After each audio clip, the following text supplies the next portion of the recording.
pasar a tratar lo relacionado a el derecho hereditario en Roma, ¿verdad? Eh, Sin embargo, antes de entrar a eso, como ya le adelanté a Bruno y como pudieron seguramente ver, ¿verdad? En general, muy buen rendimiento, ¿verdad? Rindieron muy bien. El examen no era luego muy difícil, ¿verdad? Con todo lo que implica rendir a distancia, ¿verdad?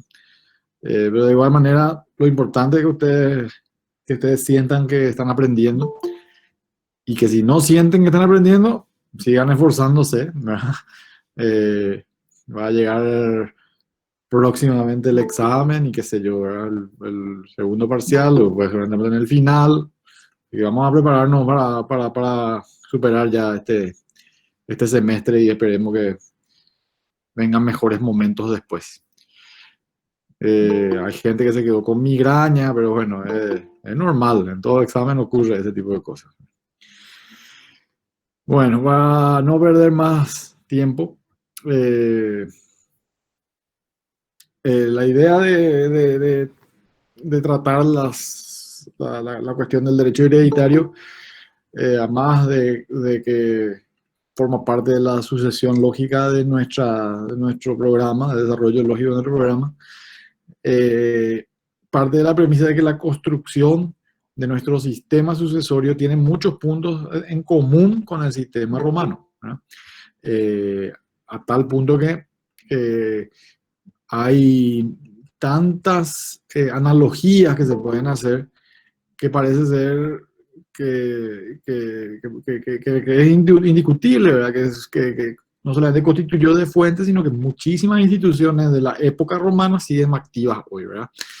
Si bien ustedes van a dar sus sesiones recién en los últimos años de la carrera, esta introducción un poquito a las instituciones históricas del derecho sucesorio puede ser útil porque se van a dar cuenta que muchas figuras eh, son ya conocidas por ustedes, ¿verdad? Eh, en ese sentido, bueno, la lección 27, según creo, ¿verdad? 27, acá dice el programa, nos pide que hagamos una especie de un pequeño desarrollo sobre lo que es el derecho hereditario y que presentemos algunas consideraciones conceptuales preliminares, ¿verdad? Eh, la sucesión, cuando nosotros hablamos de sucesión, ya vimos en alguna, en alguna lección anterior, ¿verdad? Que está relacionado a la idea de que hay derechos que se pueden transmitir y que sobre la base de esa transmisión de derechos hay una suerte de paso de uno a otro, ¿no? Entonces, a algo que está aquí, le va a suceder siempre algo que está acá, ¿no? Un poquito de ahí viene la idea, ¿verdad? Eh, y ocurre no solamente en el plano de la gente que fallece y deja bienes, sino que ocurre en términos generales, cuando hablamos de sucesión, ocurre en todos los ámbitos del derecho patrimonial, ¿verdad? Clásicamente los romanos establecían que uno puede adquirir bienes, ¿verdad? A nivel universal o a nivel particular. Es decir, yo puedo adquirir un conjunto de bienes, así como puedo adquirir un solo bien, ¿verdad?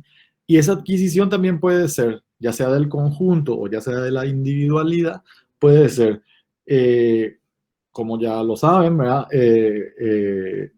No necesariamente por causa de muerte, sino como un producto de un acto entre vivos, y también puede ser por causa de muerte, ¿verdad? De ahí que cuando hablamos de los actos jurídicos en general, nosotros hicimos muchas referencias a cómo existían situaciones de actos jurídicos que se constituían sobre la base de una transmisión de acto entre vivos y de una situación en la que se produce también actos jurídicos en donde hay una sucesión o una adquisición por actos que son por causa de muerte o mortis causa, ¿verdad? Esa es la clasificación típica que vimos en obligaciones, que vimos en actos jurídicos y que también forma parte de los contratos, ¿verdad? Un poco novedoso, digamos, no novedoso, pero sí lo que se agrega a eso es esta particularidad en donde hablamos de que las adquisiciones pueden darse a título particular, ¿verdad? Como un acto traslativo de derechos sobre bienes, sobre un bien en particular, y también sobre un conjunto como una universalidad. Eh, en, la, en Romano 1, nosotros, ustedes van a acordar, nosotros vimos, eh, estudiamos acerca de la adrogación. No sé si alguien se acordará qué es la adrogación.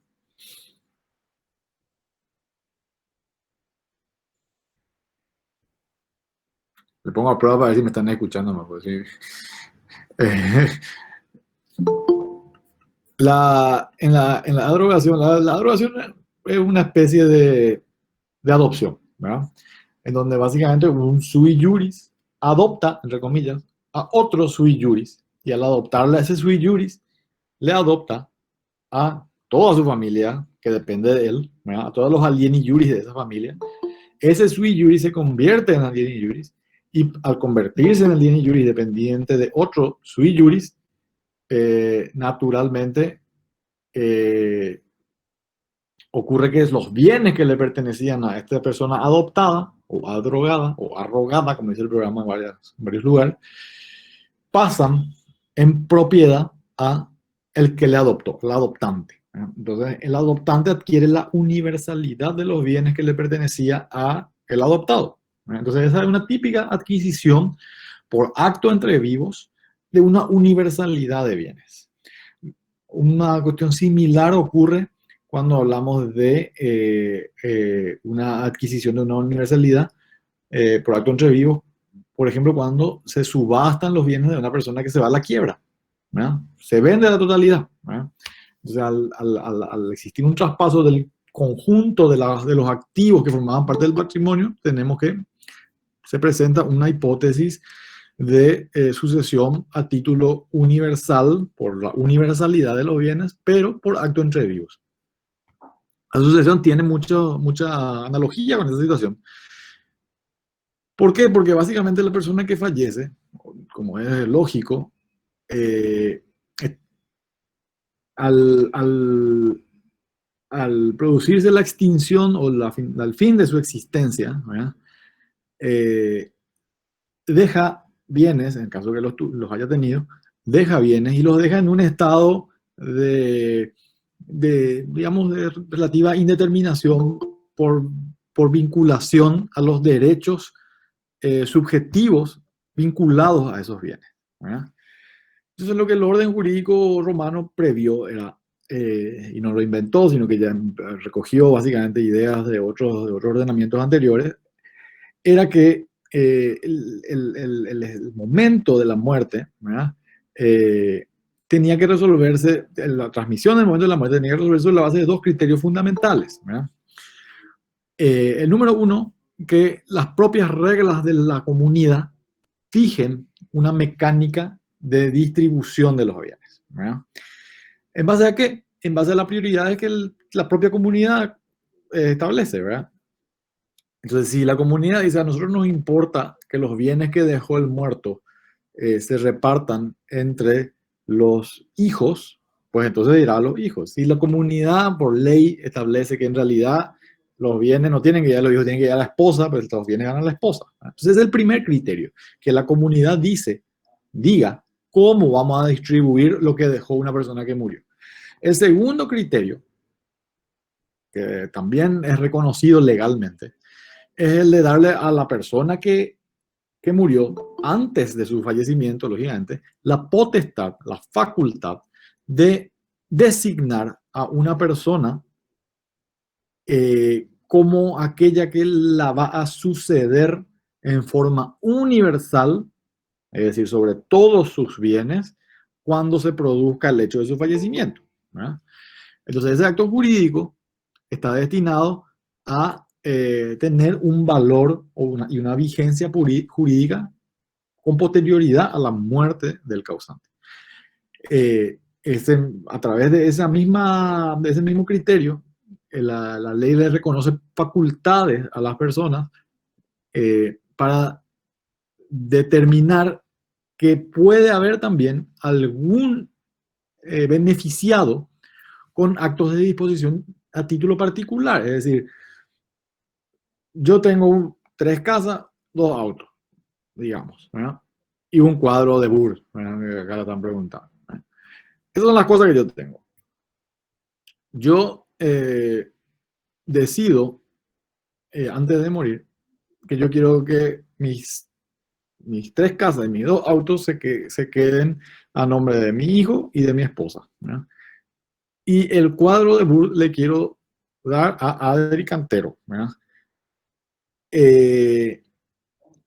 Y esa potestad que yo tengo como titular de bienes para que se haga valer con posterioridad a mi muerte, ¿verdad?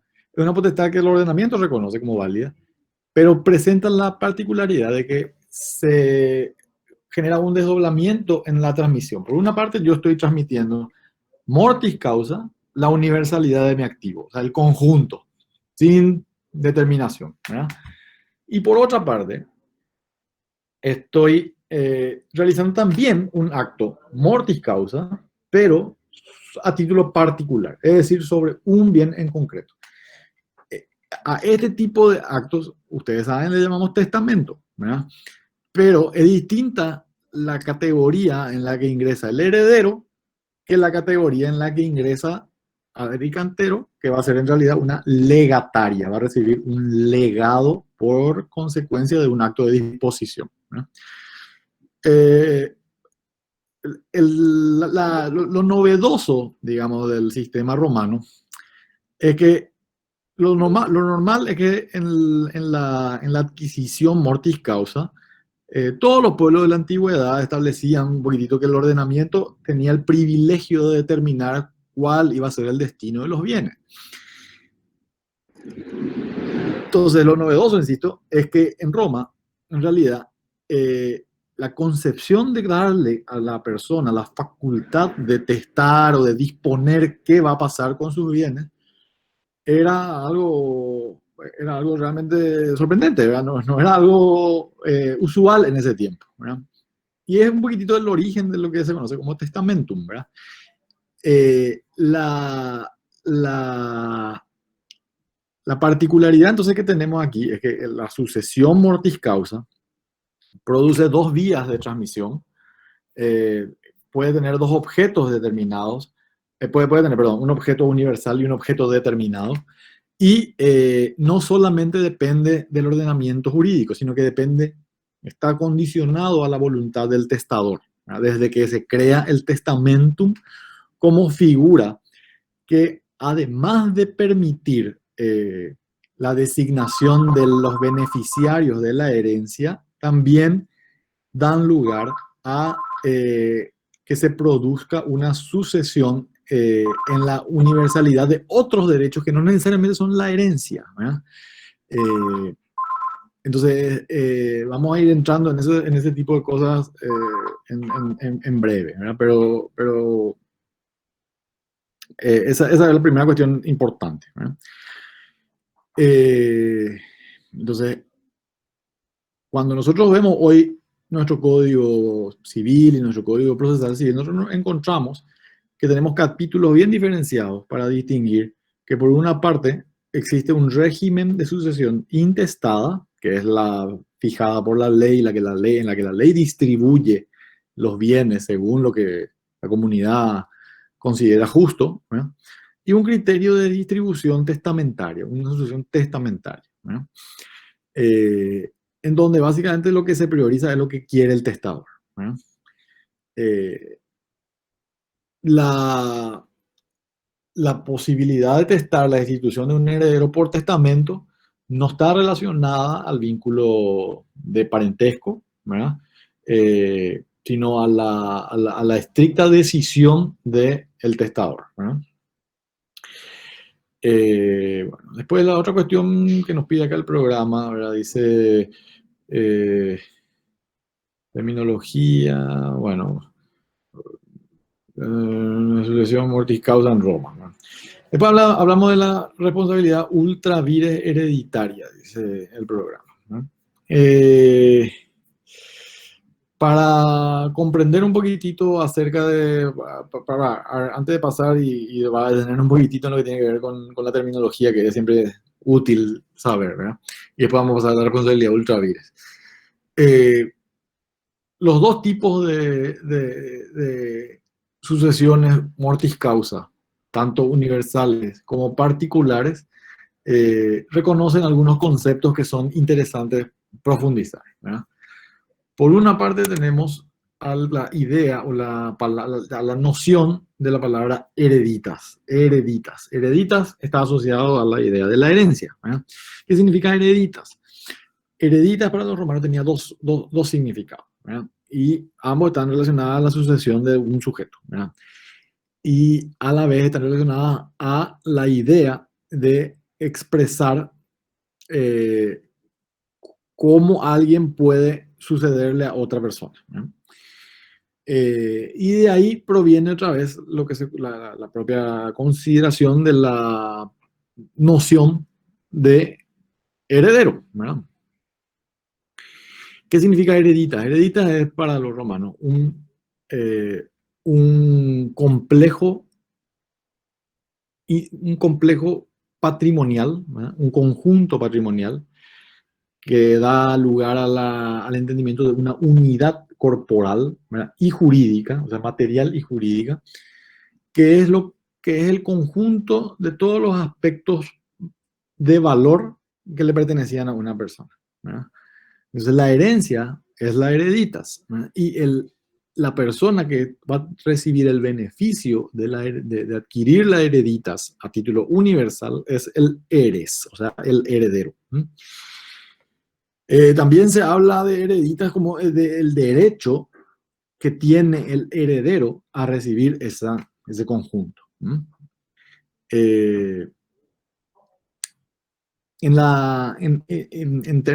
inicialmente, cuando los romanos construyeron un poquito toda la teoría acerca de su teoría acerca de lo que tenía que, acerca del modo en que tenía que funcionar la sucesión hereditaria, dijeron que básicamente las personas con derecho inicial a la herencia son aquellas personas que responden al típico vínculo romano, el típico vínculo de parentesco romano. ¿Cuál es el típico vínculo de parentesco romano? Como ustedes recordarán, era el Romano 1, la agnación era el relacionamiento que se forjaba entre las personas vinculadas eh, por la relación familiar, ¿verdad? Eh, y en principio es la persona que va a recibir el beneficio. No es el cognado todavía en este tiempo. La ley de las 12 tablas habla específicamente del agnado que no sea sui juris, es decir, el sui juris muere y entonces su alieni juris agnado es el que va a recibir los bienes. Una particularidad también destacable cuando nosotros hablamos de hereditas en cuanto al conjunto de bienes de valor apreciable, tenemos que considerar que nosotros también tenemos comprendido dentro del concepto de las hereditas no solamente al activo, sino también al pasivo, ¿verdad? Esto nos permite atar también a otra lección que vimos en Romano 1, en donde se hablaba básicamente de que el patrimonio no solamente está compuesto por los bienes y los derechos de una persona, sino también por sus deudas, ¿verdad? Y es lo mismo, ¿verdad? La hereditas es la nueva forma que adquiere el patrimonio en esta etapa en la que uno ya fallece y ya no está. Entonces está conformado por tanto el activo patrimonial como el pasivo patrimonial. Y aquí es que, por eso que me parecía interesante empezar con esta descripción, aquí es que nosotros podemos eh, traer a colación lo que tiene que ver con la responsabilidad ultravires, ¿verdad? Eh, el, el, la, la, cuando yo, a ver, voy a darlo con un ejemplo para que sea más gráfico. Cuando yo transmito por acto entre vivos, transmito bienes ya sea a título particular o a título universal. Normalmente esa transmisión involucra la transferencia de activos y y está limitada esa transferencia a los derechos sobre los bienes. Muy pocas veces, salvo que haya una convención expresa, la transmisión por acto entre vivos sobre derechos a título universal o a título particular incluye la transferencia de pasivos. Entonces, tiene que haber una expresa disposición para que así se pueda entender. En Roma, en el caso de la herencia, se previó que las cosas deberían funcionar de otra forma. Entonces lo que dijeron es que, al contrario de lo que ocurre con las sucesiones universales intervivos, la hereditas sí comprende el pasivo. O sea, yo voy a transmitir siempre, cuando transmito un activo, transmito también el pasivo. ¿Verdad? Y a veces ocurre que las deudas que tiene la persona que fallece son mayores o superan al activo que tenía esa persona. ¿Verdad? Entonces se habla en esos casos de que hay se da una situación en donde las deudas son, se dice, ultra vires hereditatis, porque superan las fuerzas de la herencia. La herencia está acá y las deudas están acá. O sea, el activo de la herencia está acá y el pasivo de la herencia está acá. Entonces el pasivo supera la fuerza de la herencia.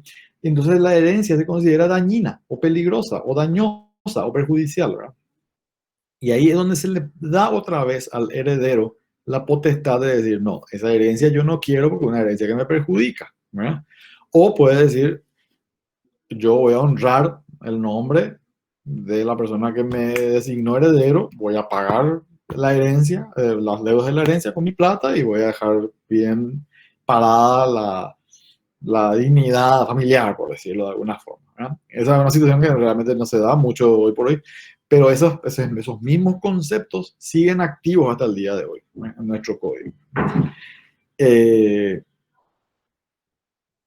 Después, sí hay una exclusión expresa en cuanto a la transmisión de pasivos, la transmisión de deudas, con respecto a lo que tiene que ver con las responsabilidades por acciones penales. Esas obviamente no son transmisibles, ¿verdad? No son transmisibles, con una excepción muy particular, que es aquella que se reconoce cuando el heredero se enriquece por culpa de un delito. Entonces, ese es el único excepcional supuesto en donde hay una transmisión de la responsabilidad eh, por hechos ilícitos, que no es propiamente tampoco una transmisión de responsabilidad penal, sino que lo que se transmite es la, la, o sea, lo que pasa son las consecuencias derivadas del enriquecimiento ilícito. Eh, otra limitación en cuanto a la transmisión de herencia, la posesión tampoco se encuentra dentro del conjunto de derechos transmisibles. ¿Por qué? Porque la posesión no es un derecho, la posesión, como ya lo dijimos muchas veces, es un hecho, ¿verdad? Y la posesión, para ser calificada una posesión auténtica, legítima, tiene que tener un ánimos de poseer, y ese ánimo tampoco es transmisible. Entonces no se puede usucapir, o por lo menos los romanos decían que no se podía usucapir en relación a una posesión. Hoy por hoy la situación está un poco diferente. A ver si me permiten un segundo. Señor. Sí, que van a asegurar.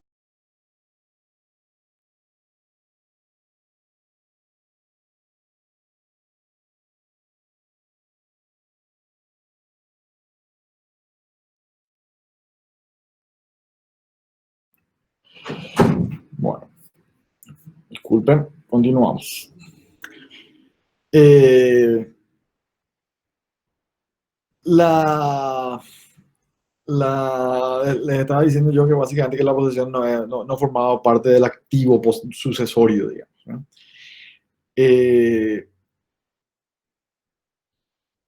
Los romanos se dieron cuenta de que la, la, las figuras del derecho hereditario que ellos habían creado en en el antiguo Jus Civile, bajo las reglas de las hereditas, tenían algunas limitaciones, ¿verdad? Y estas limitaciones, relacionadas a los puntos que le estaba diciendo, si bien estaban bien reforzadas por la fuerte figura del testamento, no concedían la posibilidad de que no concedían la posibilidad de que los herederos consanguíneos, por ejemplo, tuvieran un derecho ante los parientes agnaticios, ¿verdad? Entonces, en ese esquema, la figura del pretor durante el derecho clásico adquirió mucha preponderancia porque empezó a corregir algunos defectos del sistema del derecho civil, del jus civile, para crear un sistema hereditario más humanizado, digamos, en cierta forma, pero además más realista, ¿verdad? Más práctico. Y en particular, por eso que hablamos un rato ahí de lo que tiene que ver con la posesión, en particular, entre los problemas que encontró el pretor, se presentaba la situación en la que una persona había, por ejemplo, se daba muy corrientemente que una persona podía haber adquirido bienes, ¿verdad? A través de actos legítimos, ¿verdad? Pero que por algún motivo la transmisión del derecho de propiedad sobre esos bienes se veía restringida, se veía limitada. Nosotros habíamos visto cómo funcionaba la compraventa, por ejemplo, ¿verdad? Que a través de una mera tradición muchas veces se hacía la transmisión de los bienes y no necesariamente eso suponía la transferencia de la propiedad porque ello estaba sujeto a que se dieran otras condiciones. Es decir, que por ejemplo los responsables de comprar y vender sean ciudadanos romanos, que los objetos de la operación sean res mancipi, etcétera, etcétera. Entonces, como ese rigor no iba de la mano con la función del pretor, lo que hizo el pretor fue empezar a reconocer esas situaciones para crear un sistema que era paralelo al de las hereditas, ¿eh? Y admitir que, por ejemplo, había casos en donde con un justo título una persona adquirió bienes, los bienes estaban en su posesión o en el ámbito de sus derechos, muere y obviamente la persona llamada a sucederlo tiene derecho que puede hacer valer sobre esa masa que no está ajustada al rigor del jus civil, ¿no? A esta, a esta situación, o a esta situación en general, se le dio la denominación de bonorum possessio, o sea, una posesión que de alguna manera es reconocida como apropiada, como buena, ¿no? Y que el pretor se encargaba de proteger a través de un trámite, un procedimiento que era sumario, que era breve, que era especial, ¿verdad? Y que fue amparando de a poco, ¿verdad? Esta bonorum possessio, si me esperan un segundito, ya tengo una llamada acá que están urgiendo.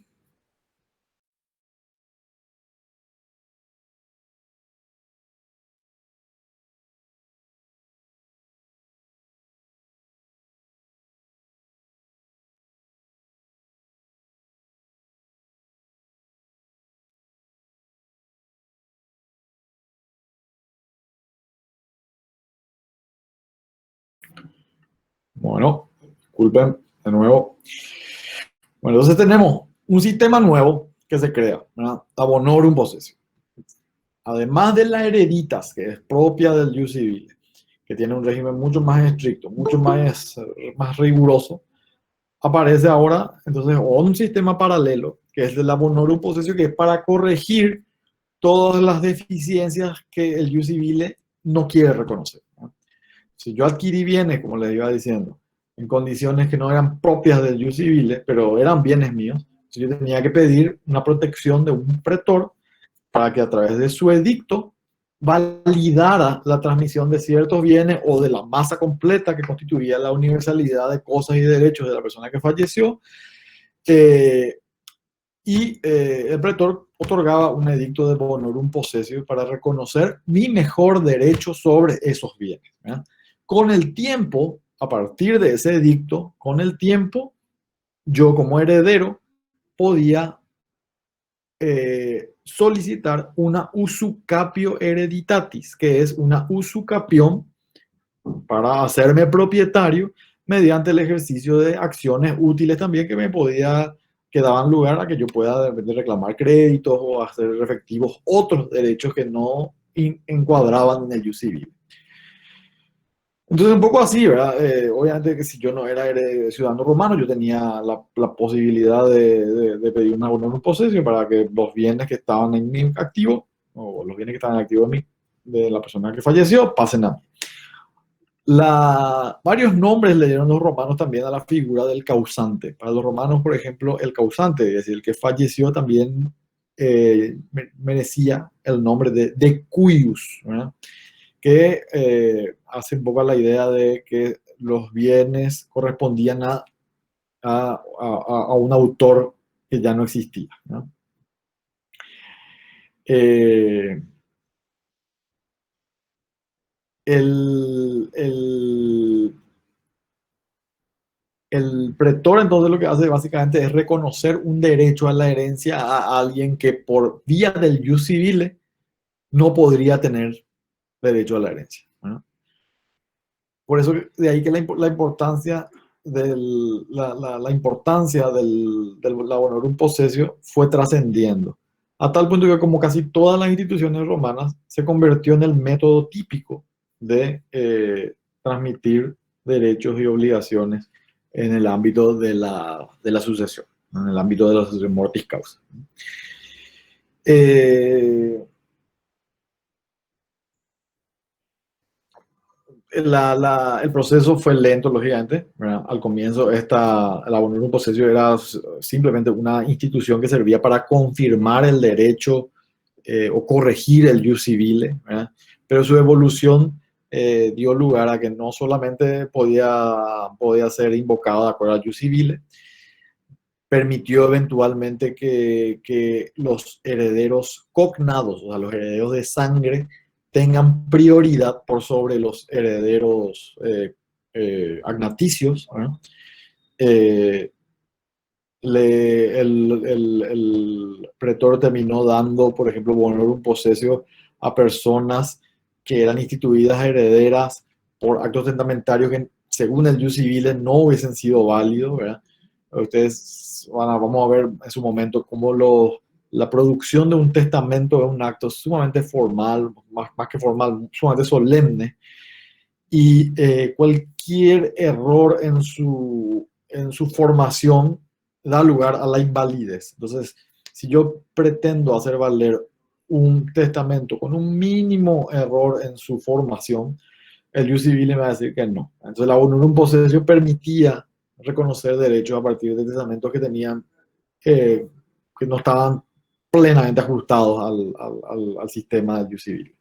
No significa eso que validaban cualquier cosa. Lógicamente había un marco mínimo que era el que tenía que respetarse siempre.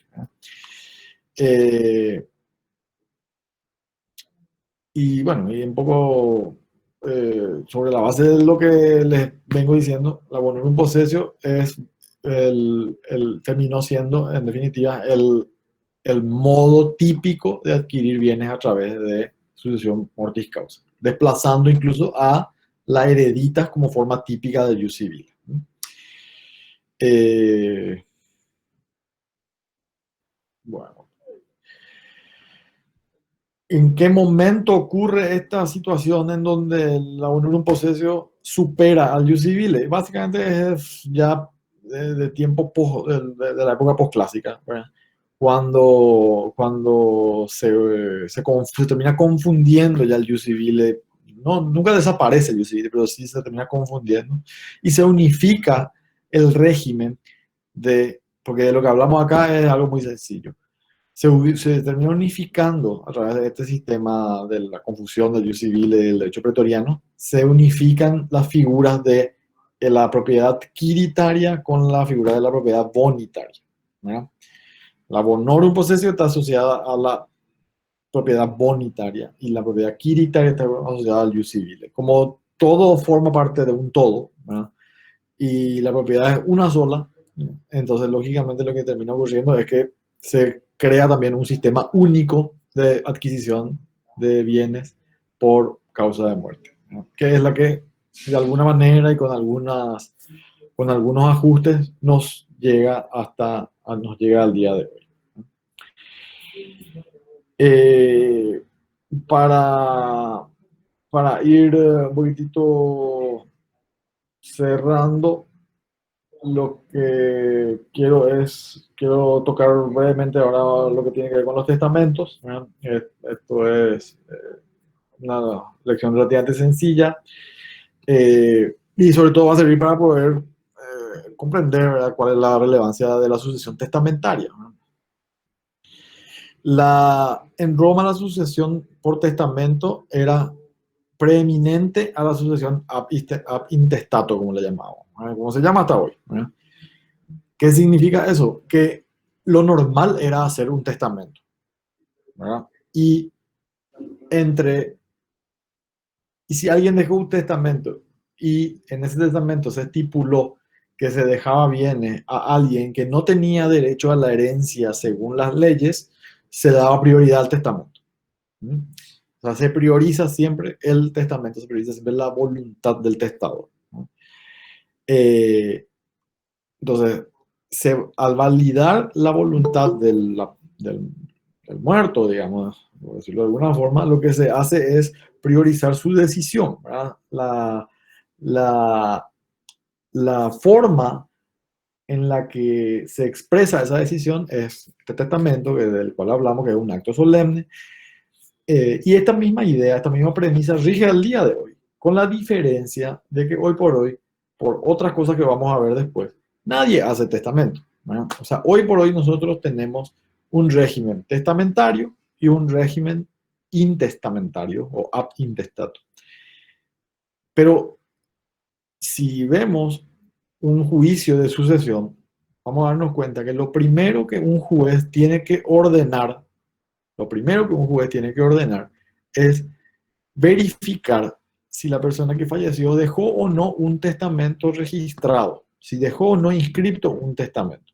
Hoy por hoy un testamento se hace por escritura pública o también hay otras formas, pero la forma más normal es por escritura pública y se inscribe este testamento en el registro público. Entonces el juez lo que hace es, cuando alguien abre una sucesión, preguntarle al registro si se anotó, si se registró o no un testamento. Entonces, lo primero es siempre eso, porque la preeminencia respecto de la herencia está en favor del heredero testamentario. Solo a falta de heredero testamentario se pasa a la herencia intestada, y esto viene de Roma, ¿no? ¿Qué es un testamento? Podemos calificar un testamento como un acto que es solemne, como un acto que es de última voluntad, cuyo objeto es básicamente instituir un heredero, ¿no? En Roma eh, se han instituido, bajo la premisa de la institución testamentaria de herederos, se han elegido lógicamente emperadores, ¿verdad?, porque la mayoría adquiría derechos derivados de una situación hereditaria, ¿verdad? Un testamento como tal está destinado a la institución de herederos y por ende a el otorgamiento de la sucesión sobre bienes del deudor, o sea, sobre bienes del causante, o sea, permite adquirir bienes. Pero a la vez, también el testamento puede tener otro tipo de cláusulas, ¿verdad? Puede el testamento, por ejemplo, incluir manumisiones. Ustedes se van a acordar cuando vimos lo que tenía que ver con la esclavitud, que una de las formas típicas de liberarle a un esclavo era mediante una manumisión testamentaria. Puede también tener otras cláusulas adicionales por las que yo en el testamento, así como dije hace un rato, podía transmitir la universalidad de mi herencia a favor de alguien o de unas cuantas personas, y a la vez podía dejar un legado aparte, un bien aparte para otra persona, que se llama justamente una cláusula de legado. Puedo designar tutores en mi testamento. Ya vimos también eso en Romano 1, ¿no? Pero nada de eso Nada de esas cláusulas, ninguna de esas cláusulas va a valer si yo no hago una adecuada institución de heredero en su momento. El aspecto central del testamento consiste precisamente en la institución del heredero, ¿no?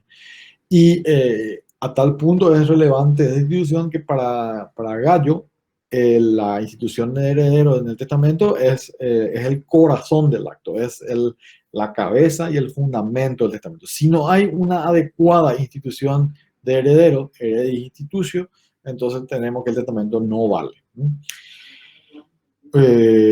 Hay una definición que es muy relevante, dada por Ulpiano acerca de lo que es un testamento. Dice Ulpiano, es la declaración de acuerdo a derecho de nuestra intención hecha solemnemente para que valga después de nuestra muerte. Eh, entonces, bueno, esa es una cuestión que tenemos que tener muy en cuenta. ¿Cuáles son las formas que podía tener en Roma un testamento? Hay varias formas, ¿verdad? Y a la vez hay muchos tipos de testamento, muchos tipos especiales de testamento, ¿verdad?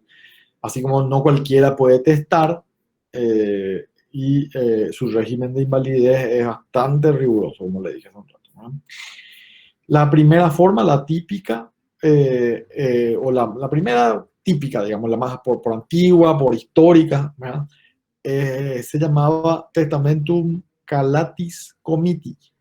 El Testamentum Calatis Comiti era un testamento especial que únicamente se podía otorgar durante la celebración de los comicios que eran convocados. Ustedes se acuerdan que en Romano 1 nosotros estudiamos, analizamos a los Calatis Comici, que eran una suerte de asamblea especial, muy primitiva, la primera luego probablemente de la historia de Roma, que se reunía solamente 2 veces al año y que estaba dirigida por un pontífice máximo, ¿verdad?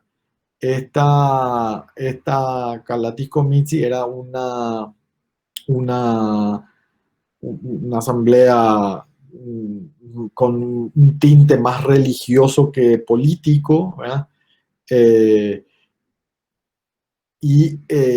Tenía mucha relevancia para la comunidad, ¿verdad? En un plano muy similar existía en este tiempo otra asamblea.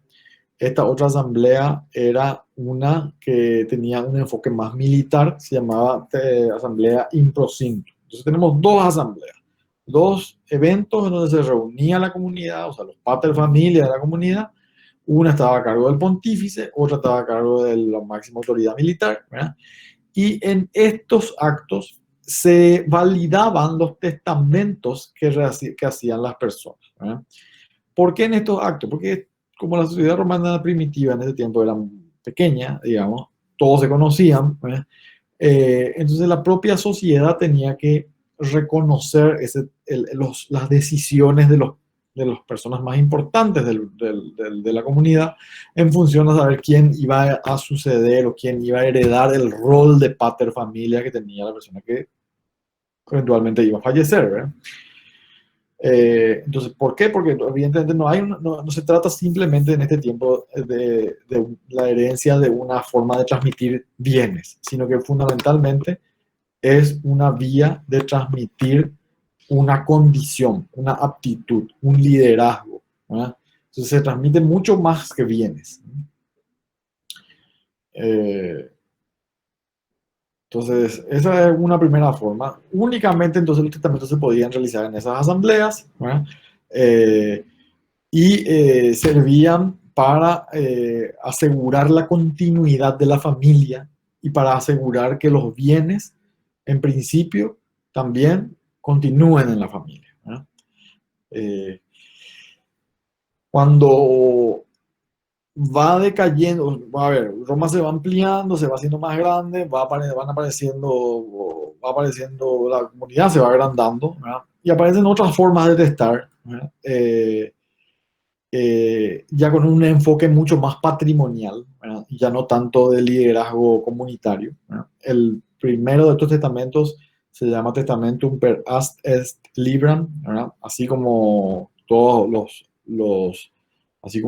los los actos solemnes patrimoniales del derecho romano se realizaban a través del ritual de los actos del cobre y la balanza, ¿verdad? También el testamento tenía que hacerse de esta forma, ¿verdad?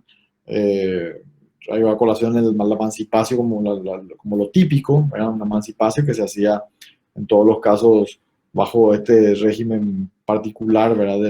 Del cobre y la balanza con el con la manus, perdón, con el libri pens, con los 5 testigos, etcétera, etcétera, ¿verdad? En este caso el testamento, era perfectamente posible que una persona disponga de su activo y instituya, perdón, un heredero que no sea un familiar, ¿verdad? Y es un poquitito el origen de, del reconocimiento de la facultad privativa del causante de designar a quien se le antoje como heredero de su bien. Eh, Normalmente los romanos no iban muy lejos en relación a quién iba a ser designado heredero por este tipo de sistema, ¿verdad? A veces un padre de familias prefería, por ejemplo, a un sobrino por sobre su hijo, ¿verdad? La familia romana como conjunto no era tan nuclear como lo es hoy, ¿verdad? Era más extendida, entonces eso hacía que se reconociera normal de repente que un sobrino sea privilegiado por sobre un hijo, ¿verdad? Eh, este testamento en todos los casos era oral, ¿verdad? Excepcionalmente se podía hacer por escrito, o por lo menos realizando algún registro en tablas, ¿verdad? De forma que quede una prueba de que efectivamente, aparte de la prueba verbal de los testigos, del libri pens, eh, quede un registro de cuál fue la voluntad del testador, ¿verdad? Esta dio lugar, lógicamente, a un testamento per escritura, que es ya un testamento posterior de la época posclásica, ¿no? Que se da por escrito, ¿no? Y que solamente se reconoció cuando la escritura finalmente eh, se vio más desarrollada, ¿verdad? Igual tenía que hacerse ante testigos, podía ser presentado en forma abierta o en forma cerrada, ¿verdad? Eh, Tenía que nombrarse en el texto el nombre del heredero y tenía que estar suscripto por el testador, ¿verdad? Eh, La otra forma de testar era del testamento pretoriano. El testamento pretoriano era aquel que se realizaba bajo las mismas formas de la emancipación, pero con menos rigor, ¿verdad? Efectivamente tenía que hacerse también por escrito. Este era muy típico cuando se hablaba de la bonorum possessio. Y después tenemos una serie de testamentos especiales. Los testamentos especiales los testamentos especiales son de distinto nivel o sobre todo apuntan a cubrir distintas finalidades singulares, ¿verdad? Por ejemplo, había un testamento que era para tiempos de guerra, ¿verdad? Había un testamento que era específicamente para militares, ¿verdad? El testamento se llama Testamentum Militum, era un testamento que eh, dispensaba de cumplir formalidades porque normalmente se realizaban en época de campaña, ¿verdad? Entonces el soldado no tenía la posibilidad de hacer un testamento per as et libram, ¿verdad? Después tenemos el testamento celebrado en tiempos de epidemia, lo cual es bastante bien a colación, ¿verdad? Era un testamento donde también estaba dispensado el requisito clásico del testamento, que es el de la unidad de acto. El requisito principal del testamento es que conste en un solo papel. Todo el testamento tiene que constar en un solo documento. No puede cortarse. ¿Por qué? Porque esa unidad permite confirmar la veracidad y la legitimidad de la declaración del testador, que no está influido por condicionamientos ni por presiones, ¿no? Después están los testamentos rurales. Los testamentos rurales también había una dificultad realmente para encontrar testigos, la gente vivía en zonas muy aisladas, ¿verdad? Entonces, en lugar de pedir 7, se permitían que se pueda hacer con 8. Una situación especial, por ejemplo, se daba también cuando había una persona ciega o incapaz de escribir que quisiera hacer su testamento. Entonces, en el caso de estas personas, ¿verdad? Se admitía que aún entrado aún con posterioridad al derecho posclásico, cuando ya la forma de testar era escrita, eh, se puede hablar en forma oral, pero en ese caso también alguien tenía que registrar y ese alguien era un octavo testigo, o sea, un nuevo testigo que tenía que agarrar y escribir en tablas cuál era la disposición del ciego o de la persona que no sabía escribir, ¿no? Había algunos casos en donde las personas decidían realizar sus testamentos y destinar sus bienes a favor de las iglesias o otras instituciones similares, ¿verdad? Y también generalmente se prescindía de mucha formalidad. Y por último tenemos una constitución, este es un tema muy importante, una disposición, una constitución imperial, creo que de Teodosio, que determinó que si un pater hacía disposiciones en favor de sus hijos y descendientes, que de hecho estaban llamados a heredar ab intestato, ¿verdad? Aunque no fuere formalmente un testamento, podía valer como un testamento, ¿verdad? Siempre y cuando no contuviera disposiciones en favor de terceros. O sea, si ves que me había un legado metido, entonces ya no valía como testamento por no cumplirse con la formalidad, ¿no? Entonces, un poquitito eso. El testamento generalmente se abre bajo ciertas reglas, ¿verdad? Las reglas están previstas en las leyes de cómo es el trámite para proceder a la apertura. Cuando yo hacía mi testamento en Roma, yo tenía que agarrar, confiarlo a un amigo. No existía, obviamente, un registro en esa época. Le confiaba a un amigo, ¿verdad? A lo más parecido a un registro público de ese tiempo eran los templos, ¿verdad? Yo podía depositar mi testamento en un templo, ¿verdad? Eventualmente, sobre todo en la época de la Bonorum Possessio, el pretor era el encargado de presenciar el acto de apertura. También tenían que estar presentes algunos funcionarios encargados de la recaudación de impuestos, ¿verdad? Y también tenían que estar los testigos que firmaron en el documento para confirmar que la voluntad del testador es aquella que está ahí escrita, ¿verdad? Y eso no era un proceso muy sencillo, muy complejo, pero sí tenían que reunirse toda la gente para poder proceder a su apertura. Eh, una peculiaridad que tenían algunos testamentos era que incluían una disposición de última voluntad, que a veces se hacía en forma muy informal, ¿verdad? Que tenía por propósito que el causante, por lo cual el causante tenía como propósito rogarle a otra persona, ¿verdad? Que normalmente era esa otra persona, era el propio heredero designado, que cumpla un determinado deseo de él, ¿no? Eh, este ruego, ¿verdad? No es lo mismo que el cargo, que vamos a ver después de qué se trata el cargo, el modo cargo que ya vimos en los actos jurídicos, sino que aquí básicamente estamos hablando de un pedido que le hace el causante a su heredero.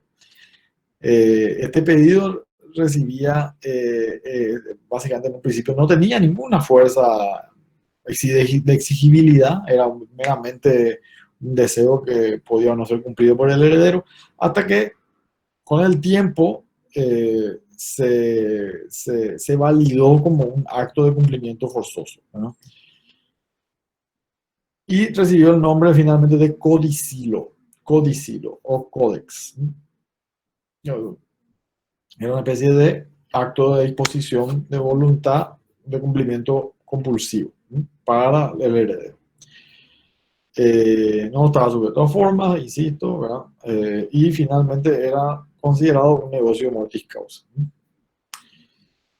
¿Cómo podía quién podía hacer testamento y quién no? Obviamente que la posibilidad de testar está sujeta a la capacidad, ¿verdad?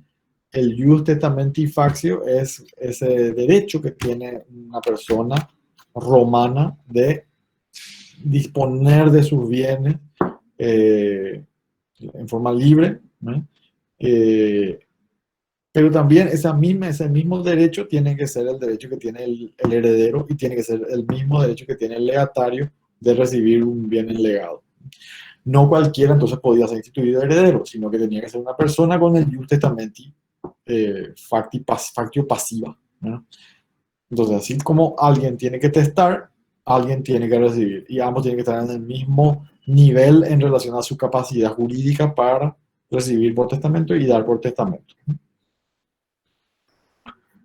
Bueno, y yo creo que con eso hay algunas cositas más, pero con eso quedaríamos por hoy, porque los restantes temas vamos a verlos en las lecciones siguientes y porque además la, ustedes tienen que practicar para su examen.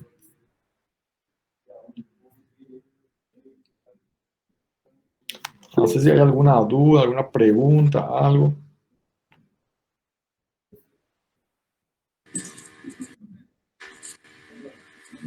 Hace rato hubo una pregunta de un compañero que decía cuándo un testanero puede ser nulo. ¿Cuándo puede ser nulo? Sí. La causa, la causa número uno de nulidad era que la fórmula del testamento en la institución de heredero no esté bien expresada, ¿verdad? Eso daba lugar, por ejemplo, a la nulidad del testamento. Si yo no indicaba adecuadamente que yo estaba instituyendo un heredero, entonces eso invalidaba por completo el testamento. Es también nulo el testamento cuando no existe, el testador no tiene capacidad para testar, ¿verdad? Como vimos recién, ¿verdad? Eh, y en definitiva, cuando no se cumplieron las otras formas típicas, ¿verdad? Por ejemplo, si yo voy a hacer un testamento per as et libram y que me exige tener 5 testigos y yo tengo solamente 2, entonces ese testamento es nulo por no reunir las formas mínimas requeridas. Y hay un catálogo importante, ¿verdad? O sea, son muchos, muchos casos más, que de hecho que vamos a ver porque creo que corresponde a ver un poco qué lección. No, a mí que había una que hablaba de esto, chico. Legado, no. Nulidad, invalidez del legado, lo que hay más abajo. Pero bueno, está asociado siempre, siempre la validez o la invalidez está legado, está asociado, perdón, a la correcta adecuación del acto a las formas exigidas por el ordenamiento, ¿verdad? Y insisto, la, la causal principal de invalidez es que haya una deficiencia en la institución del heredero, que no esté bien expresado, que no se haya puesto adecuadamente el nombre, ¿verdad? Y que no se cumplan o que no se cumplan